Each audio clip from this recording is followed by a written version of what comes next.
Hi everyone, welcome back to the channel and thank you for liking, subscribing, and sharing. I genuinely appreciate it. I also want to thank all of you who've bought me cups of coffee and anyone who's taken the time to email me for a personal private reading. As you know, I want to make sure the camera's close enough so y'all can see me. I do not have set prices. You pay what you can afford. That's what I've been guided to do, so that's what I will do.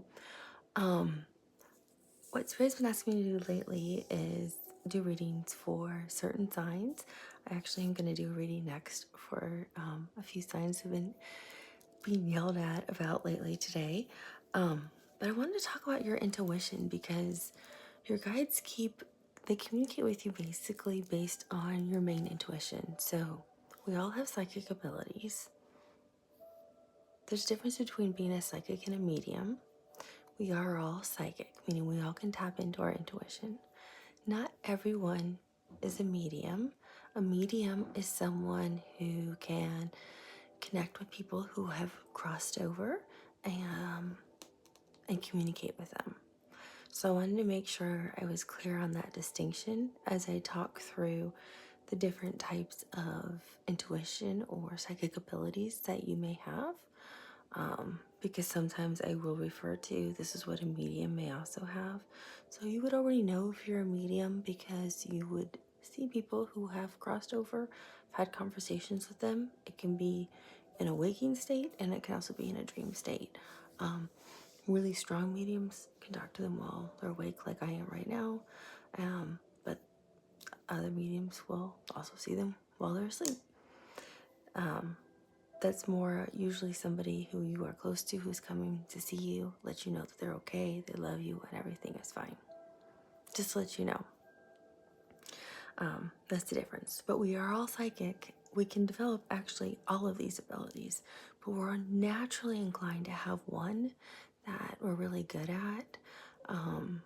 So I thought I'd just quickly go over what they are. There's 8 main ones. You can break them down into shorter subcategories, but I thought I'd go over all 8 because we're all different. So you may have one that is actually more dominant and not as common than others, and that may be how your guides communicate with you, how Source communicates with you, how Spirit communicates with you. So I just thought it was best to review them all than not. Well, that's what I was told to. I don't make the decisions, I actually listen. And I'll give you some quick examples so you can use this as a quick reference guide if you choose to or not. Some people like to read things, other people prefer to watch a quick video. So obviously everyone's familiar with the concept of being clairvoyant. Being clairvoyant can mean several things. When people say I'm seeing something in my third eye, that means I'm wearing a black sweater right now. That means if I fold my black sweater up or I hung my black sweater up in my closet, I know, and I'm thinking about it tonight when I cook dinner, I know right where my black sweater is if I'm thinking about it and I can see it and picture it. That's seeing it in my third eye.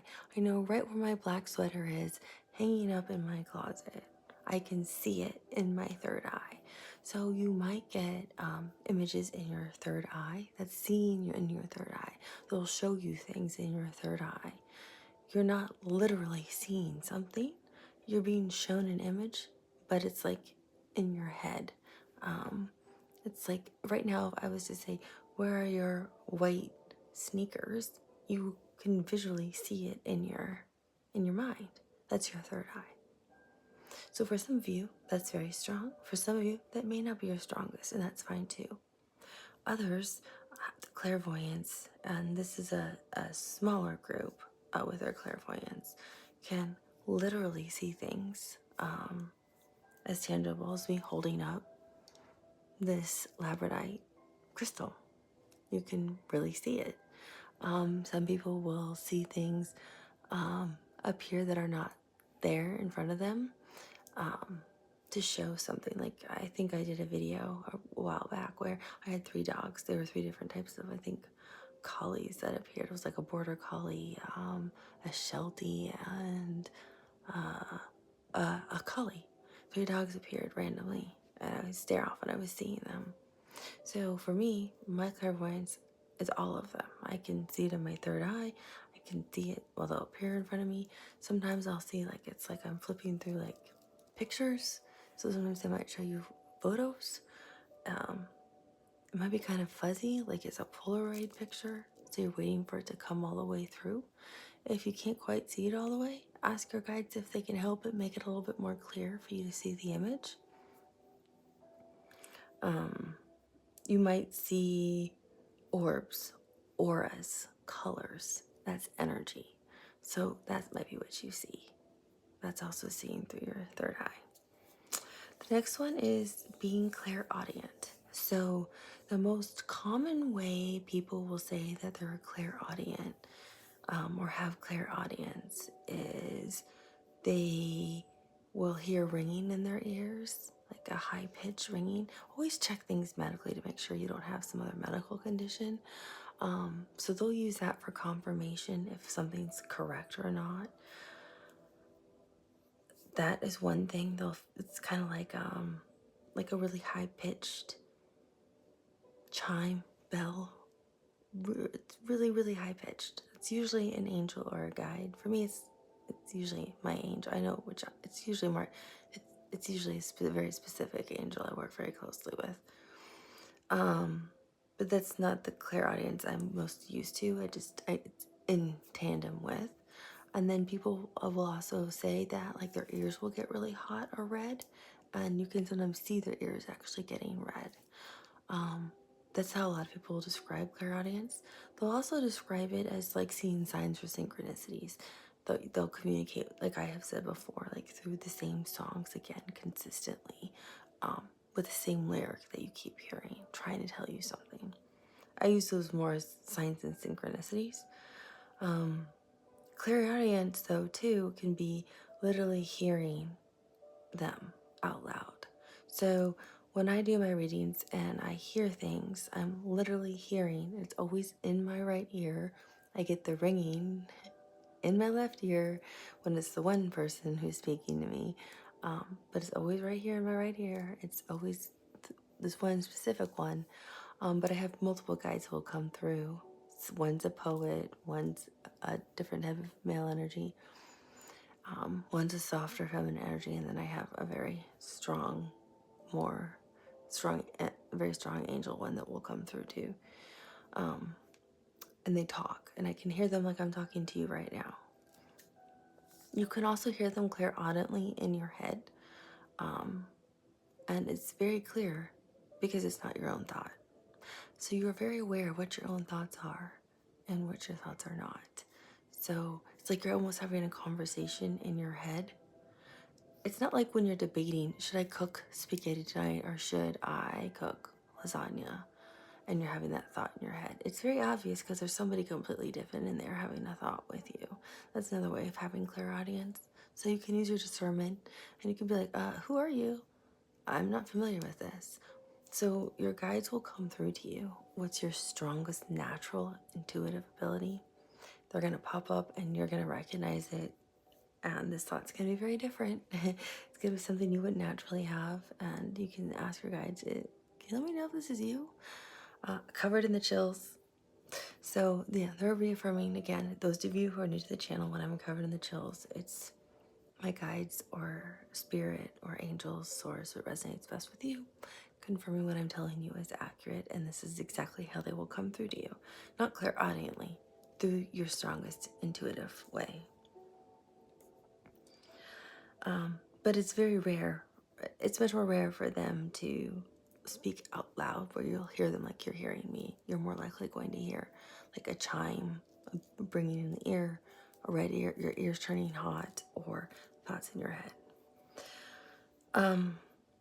Clairsentience is another one. Clairsentience is the feeling. You feel it. It's a gut feeling with emotion. Like I have a really bad feeling about sadness, like you're really sad about something, but you don't know why you're sad. Or it's like, it's something like that. You're just so upset, you just want to cry. You're just crying. You're like, I don't know why I'm so sad. I'm so worried about something. It's that kind of thing. That's how you'll feel. It's emotion. It's your feelings. And it's also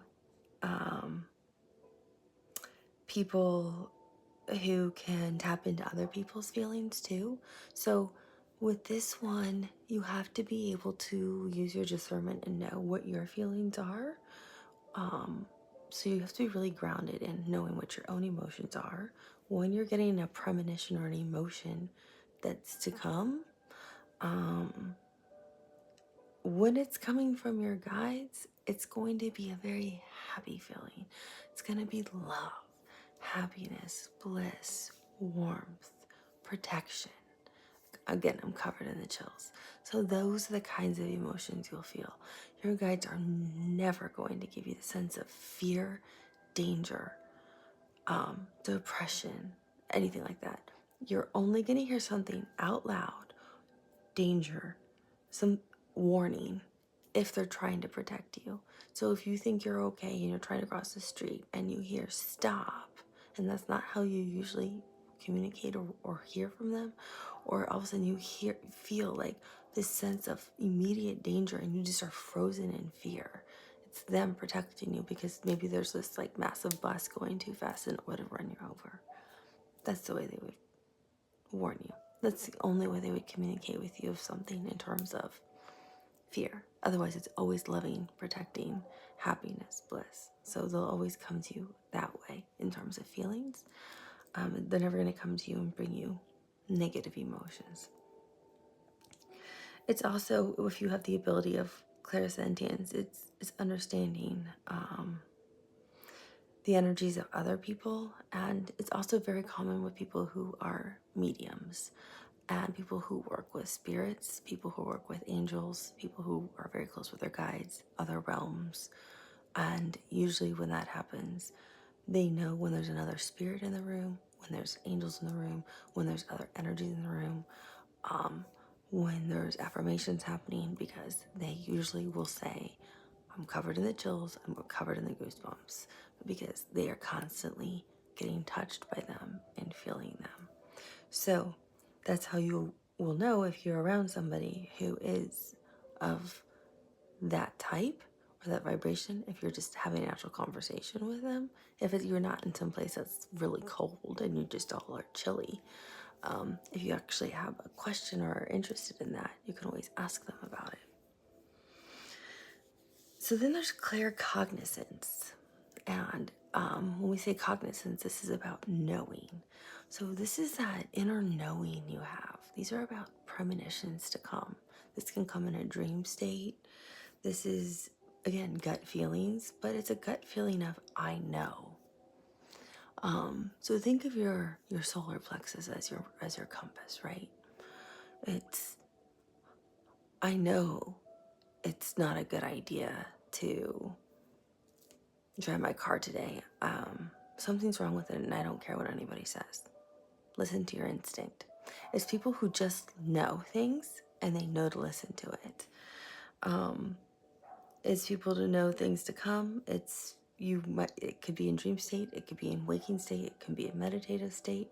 It's people who have believed in past lives before they were even told past lives existed. It's people who can potentially read your past life, know something about your past life. They can't do a full past life regression, but they might be able to tell you things naturally about your past life. You may naturally understand things about your own past life that you shouldn't be able to. Again, I'm covered in the chills. So it's just this knowing. So your guides will come to you if that's your natural ability of claircognizance, of just giving you knowledge. So if you are trying to communicate with your guides based on the other video I had talked about, they'll just give you knowledge, inner knowing. You might ask your guides a question, like I had said, ask one question, and the next morning you might have a dream where they're going to give you information, or you might just wake up the next day and just know. And that's because your ability, your natural intuition, I'm covering the chills. They're saying yes, this is exactly what we're going to do. The next day you will just wake up and just know. So clairsalience is not as common. This is not as common. This is less frequent. This is common sometimes for people where they've lost loved ones and they wish that they could connect with them. But I'm sharing it because this could still be your stronger type of natural intuitive ability. So that's why I was told to share it. So clairsalience is the ability to smell things that are not there. You may, and it's not going to be a long lingering smell where it's smelling it for hours. It may be, it may feel like 5 minutes, but in the end it's going to be 30 seconds or something like that. It's just it's gonna feel like a long time though. So it could be flowers, it could be perfume, it could be some type of food that you're smelling, some type of drink that means something to you. If any of you watched a reading I did, I had a candle that it smelled like a house was on fire. It was smelling so much smoke I thought a house was on fire. It was actually a reading I think about like a spiritual awakening I think people were going through, but I ended up getting, it was a ritual of like people going through some kind of like burning and actually that like smoking ritual of like letting go of things, and it was just so smoky and I could smell smoke. I have a candle, but I don't have it lit. I have it where it's like on a heating thing because I don't want my house to catch on fire. I'm not saying if you light a candle it's gonna catch on fire. I've just had that happen to somebody I know. So that's why, but I even stopped during the reading to check. Like everyone saw me look to check to make sure it wasn't lit because it was so strong. Like it smelled like smoke, like something was burning. So you might smell that. You might smell like wet rain. You might smell a wet dog. So it could be whatever it is, but that could be your strongest intuitive ability. Again, I'm covered in the chills. So for one of you watching, that is your natural intuitive ability, and that will be how your guides communicate with you. There's the wet dog is something for someone. I don't know why. I don't know if someone's dog is getting a bath today, if they're going to find a dog in the rain, or a dog is going to show up and they're going to rescue a dog, but a wet dog really means something. I'm hearing that's very significant for somebody. Then there's clairempathy, and that one is not is different. It's the ability to read intuitively through psychic emotions. So all of you have seen me, if you've watched some of my videos, it's I've cried on some of the readings. I cried on the reading that I posted about what, I think it was pile number 2 for what do your guides have for you as a message. I was brought to tears by the happiness I had. And then there was another pick a card reading. I think it was a no contact reading. I don't remember which pile it was, but that one I was moved to tears by what the person was communicating to that pile and that group. I was so overwhelmed by the emotion. I couldn't help. I tried to be objective. I try to integrate, I'm told to integrate sometimes my own examples or experiences to help it connect more when necessary. If I can't explain something, I ask spirit to explain it. But sometimes the emotions are so strong, I can't help but be moved by them because they are spirits helping me feel them. So they're so beautiful. I am completely overwhelmed. So I tear up. And people who have clairempathy will be able to psychically read people's emotions in the future. also in the present. So when I'm doing readings, and if I'm moved to such a point that's so strong, even if it's a futuristic reading, I'm literally reading what that current energy is. But even if it's a future energy, it's what that energy is saying can be. Or what the guides are making me feel, what the spirit was making me feel about this overwhelming thing. So you have the ability to read emotions in advance, and you also have the ability to read emotions currently. So when your guides come to you, if you have clear empathy, you will be overwhelmed by emotion. It's a lot like clairsentience, but a little different, because with clairsentience, it's also a knowing. Because that's also, clairsentience is also a knowing, a feeling. Help me here, Spirit. It's also, clairsentience is also used frequently with mediums. They said they'll probably use clear empathy a lot more for those of you who are not mediums, because it'll be easier for them to just give you the overwhelming emotion of love. And that's what you need to feel from them right now, because a lot of you have not felt the love from your guides, and you have not felt the bliss and ecstasy of where you really come from. And more of you are clair empathetics than you really are clairsentients, because there's less mediums than there are less mediums than there are psychics. Okay, that helps. Thank you. I'm thanking my guide to clarify. Some of you have, and this word's hard for me to say. These are the last two. Clairtangency. This one, I asked Spirit, are they sure they want me to say this? Or are they sure they want me to go over this one? Because this one is extremely rare. I think I've only experienced it.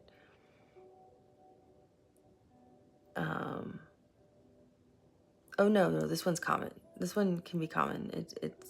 Well, the last two are more rare, but they said I should still use it because some of you may experience it. So clairtangency is,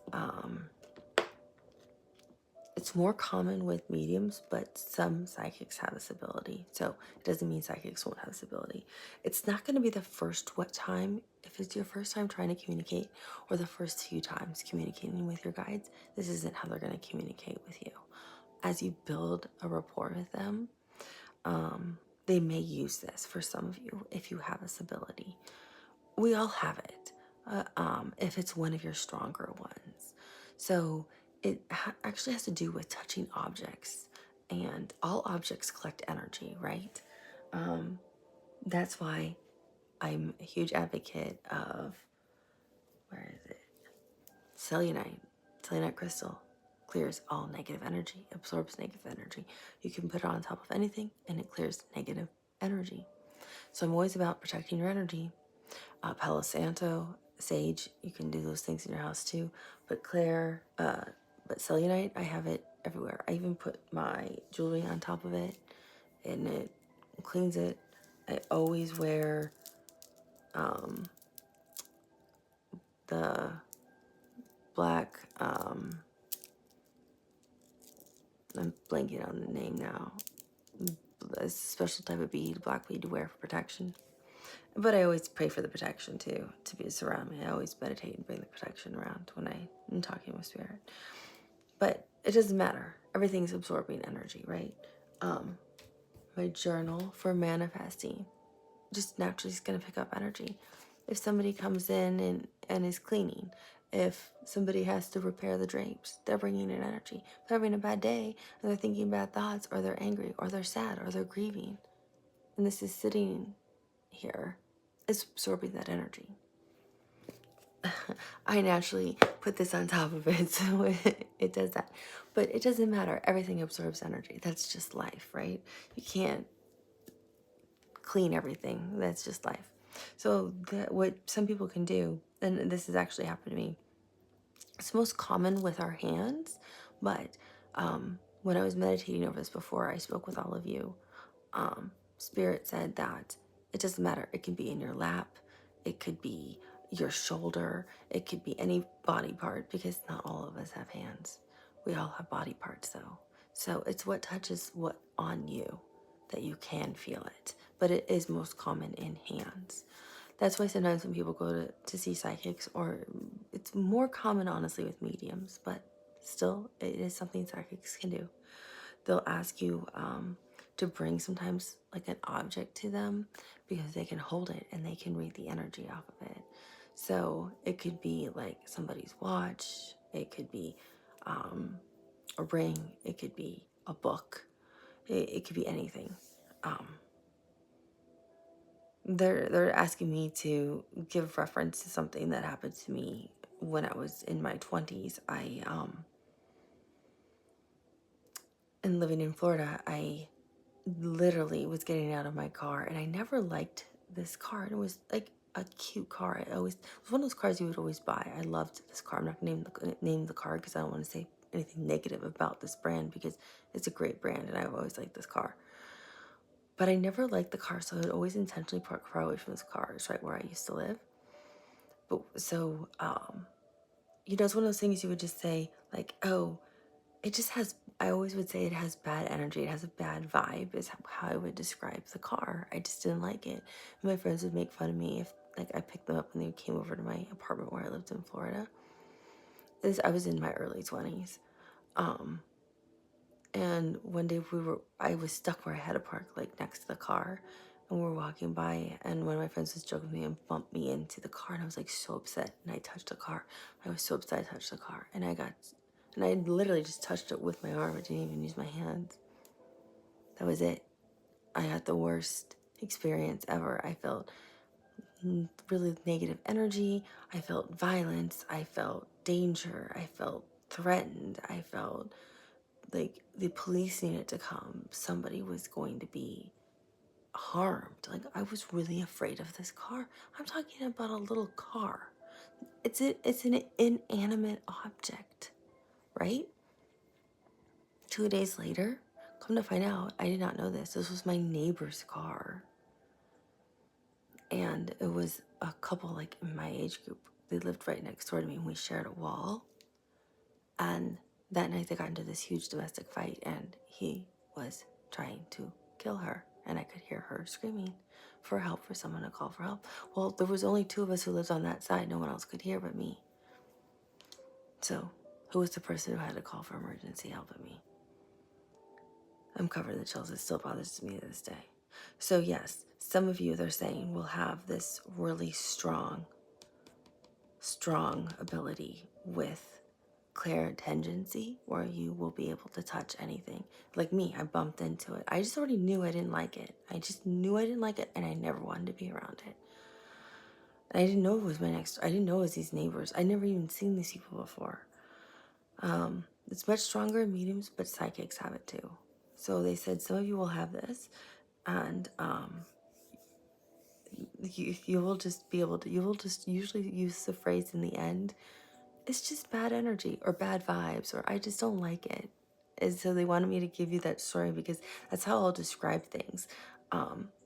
Like you might go shopping, let's say for like home products to decorate your house, and people might be like, what do you mean you don't like this pillow or this bedding or this blanket or this basket? And you might just be like, I don't know, I just got a bad vibe from it. It's because somebody else touched it and you didn't like their energy on it, or whoever created it was creating it in an environment that was negative, and their energy was put into it, and so that's why it has bad energy. So you're able to sense things wherever you are, whatever you're touching, you're constantly feeling it. So you might actually be feeling it all the time and not even realize that's what you're doing. I was told to say that as well. Okay, the last thing is, and this is the rare, is really, really rare. This is the clairtangency. I actually get a lot. I forgot about the shopping, and you can feel that all the time. The clairtangence is really most common just in mediums, but they said some of you are mediums who are watching. You just don't even, you know it, but you're like not acutely aware, or it's something that you've recognized or kind of are like, oh yeah, that was when I was young though. I don't know if I can really do it. Technically, yeah, you can if you want to. It's only if you want to. If you don't want to, you don't have to. But that's when it's more common. Doesn't mean psychics don't have this ability. It's the sense of taste. So you might, it's not, I'm not saying like, oh, I'm craving ice cream today. All I want to do is go eat chocolate ice cream. That's not what it is. It's like I'm talking to you right now, and all of a sudden it'd be like, why am I feeling like I'm eating baklava? I can taste baklava in my mouth. And I would start to describe what it tastes like in detail. And that could be like your aunt's favorite dish, or that could be your favorite dish.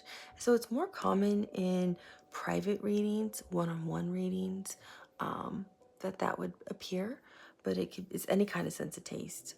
It could relate to food, drink. Sometimes you'll even taste blood, depending if people have passed over, or if people are anemic. You may be tasting blood because they're lacking iron, is what I'm being told. So there's different ways, but it's more common in private personal readings. Your guides may give this to you depending on, they may, if this is one of your stronger pieces of intuition, they may respond to what you've asked your guides. Like if you've asked a health question and you have anemia, you may wake up tasting blood, and that might mean go get, a blood workup. You may be anemic. Or you might be tasting steak, meaning you're anemic, you need iron, or you have a lack of protein. So you have to look at for what the symbolism may mean, but why are you craving steak? Have you not eaten protein in a long time? Or why are you craving chicken? Have you been a vegetarian for so long that your body really needs some kind of protein? You need to have your blood work checked. That's what I'm hearing. So they're going to connect you with your most natural, strongest level of intuition. For all of you, it's different. That's why I went over the 8 types that exist. I hope this is helpful. There's a lot more to it than this. This is a very simple, quick overview. So I hope it guides you in a way to connect with your guides. And I will talk to you soon. Bye.